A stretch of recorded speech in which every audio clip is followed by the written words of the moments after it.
the new hip Javi, man, to the All-Star game. This is one of the craziest happenings in sports right now. This is pretty awesome. His comeback has been phenomenal. The season that he's had to go from being arguably the worst everyday player in Major League Baseball to being a guy who's having a very, very good and effective season, really outshot all of our expectations. Yeah.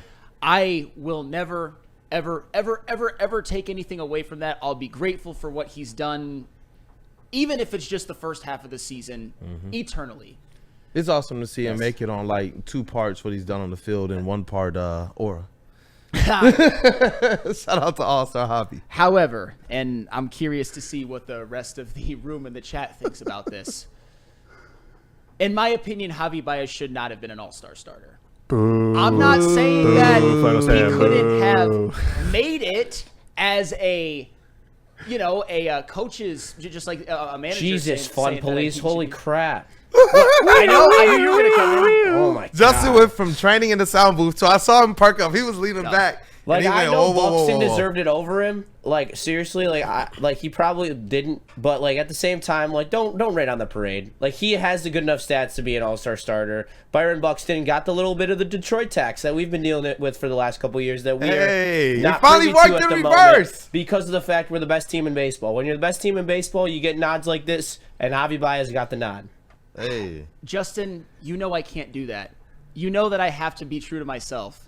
And Byron Buxton got robbed in the – go ahead and put it up, the stat comparison. Because I'm just going to be quite frank. It's not even close. Not even close. Let's see. Go on ahead, Mr. Let's see how fair he's going to be. Mr. Amley, if you would. Mr. Fat, Mr. Loose, Mr. Cavassier, Mr. GPT. Yes. All right. So I have the Javier continued. I'm trying to find the what I imagine is the original. So give me a quick moment. Like I said, I'm loose, not fast. So yeah. Oh, snap. You know what? That's my bad. I only see part 2. That's my bad. I didn't put it in. Well, that's cool. Hey, it's all right. Like we stay loose in here. We're not tightening up. We're chill. But I like where Justin went with this because there are some things in sports that is very, very, very, very difficult to overcome. One of those things is the Madden curse. We saw Megatron actually overcome that, but for what did it count? Because he played for the Lions. So but there's some things you just can't overcome. And one of those things is how we get screwed in things like this popularity contest, media votes, who's watching. And one thing I've heard in the past, over and over and over again, whenever our guys got passed over to a team that were like, but that player's not even better. It was exactly what Justin said. It was, hey, but look at their team success. We saw Cade Cunningham literally lose out on Rookie of the Year because of, they said, team success. We saw Jalen Duren and Jaden Ivey get bumped down to second team. Why? They said team success. So it's like, I don't know. I look at this thing right now, and this one where I'm like, you know what? This is a win for how good Detroit has been as a team. It is, but and that was my fault. Chase has the graphic now, so if you want to go ahead and put this up. But I'm just trying to be fair as a Tiger fan and as a baseball fan. Well, let's see how fair you are. Let me see. You don't even have Oro on there. How was this a real list? So, Byron Buxton has 10 more home runs, 15 more RBIs. Javi does have a better batting average. Buxton's on-base percentage is 19 points higher than Javi's. Buxton's slugging is 96 points higher than Javi's. His OPS is 116 points higher than Javi's. His WAR is 1.2 wins above replacement higher than Javi's. Javi's defensive wins above replacement is a little bit better, 0.5 to a 0.4, although they're both positive defenders. And for people who lose their mind over stolen bases, Buxton has 15, Javi has 1. And another thing that I had to point out here is that Javi Baez, what's been so valuable about him as a Tiger, but what also I think should disqualify him from being an all-star starter as much as the numbers, he's only had 28 starts in the outfield. He's played everywhere. Byron Buxton is an outfielder, and he's a damn good one. I don't think the numbers are close enough to justify a Detroit karma as a Freddie I don't Felt is know, saying. because there is one very, very important stat that's not up there, and it is a 12.5 games in a rear view that his team is. I understand that, but Byron Buxton doesn't have a Riley Green. He's the best offensive player on the team by far. He doesn't have a Tarek Skubal. But they're finally getting hit the way we do. How many times I wore the K Crusader shirt in yesterday, wore Batman in today for the same reasons. How many times has that hurt us? And we had to eat that. Now all of a sudden it's my time to be Kevin Porter Jr. and throw the oatmeal back at them. Like, this is what I'm going to do. Like, his team sucks right now. We're talking about sending the whole rest of the Central to sellers, and I know that when it's our guys, it didn't matter what help K did or didn't have. They said, sorry, tough luck, here's your lemon. This is what we'll give you guys. Have that. Pout about it more. So now we're in a situation where our guys have actually gone out there and done something that not a lot of the league expected, and I do believe that Javi Baez has played a very, very important role in this team.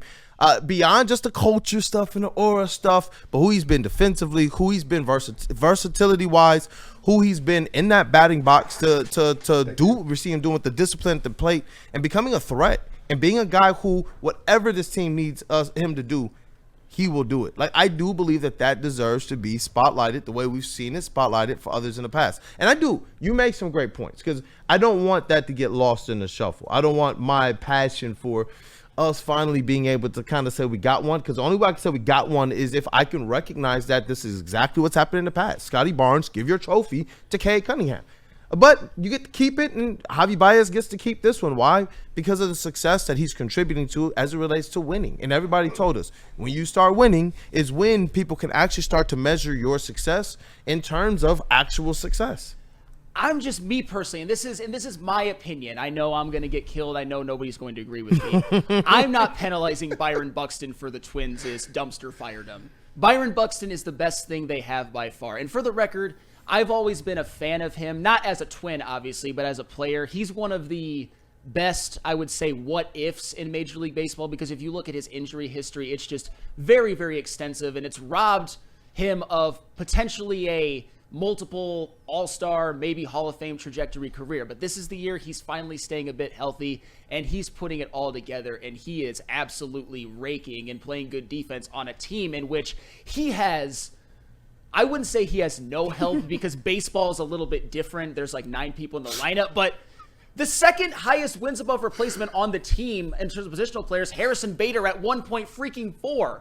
Byron Buxton's at 3.4. He's the best offensive player on the team by a country mile. Hey, oh boy, what'd you see? No, this is funny. This is funny. Shout out DNCENT. We're gonna have to find all of the recent snubs and make this article, because he says Javi's putting on for Cade, AJ Hinch, and ACDC. But MCDC. I feel that Javi is almost like for all of the forgotten. This is like finally Detroit versus everybody on the top of the mountain. And hey, you know what? Wherever Justin is, intern Ryan, we might have to cook up that graphic of Javi basically carrying his weight for all of those guys that have been wrongfully snubbed in the past, like Cade for Rookie of the Year, MCDC for Coach of the Year, AJ Hinch for Coach of the Year. What are we talking? JB Bickerstaff for Coach of the Year, Trajan Langdon for Executive of the Year, Brad Holmes. What's the Batman line? Like, not the hero we needed, but the one we deserved. That's Javi. Hey, but it can't be Javi when the numbers are so far apart. Hey, and a lot of people are really not going to like Batman this. isn't perfect either. It's closer from Javi to Buxton. Like, it's closer Cade and Scotty than Javi and Buxton.